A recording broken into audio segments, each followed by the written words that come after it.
Guys, share ko lang to ha. Pag bibili kayo ng mga niple, tingnan nyo maigi hanggang loob. Yung ganyan, oh. Pag tinignan nyo ganyan, di ba? Mukhang makapal. Pag tinignan nyo dito,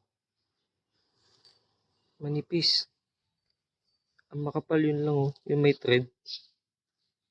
Yan, yung part lang na may thread. Yan siya, oh. Naputol agad. Ito yung pinakatubo nyo. Ito yung thread nyo.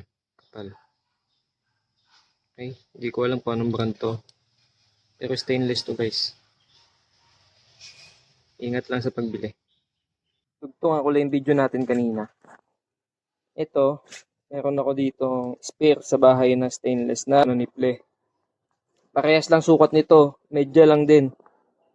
Pero tignan nyo to. Ayan o. Kung ano yung nakikita nyong kapal dito, tagus yan dun sa loob.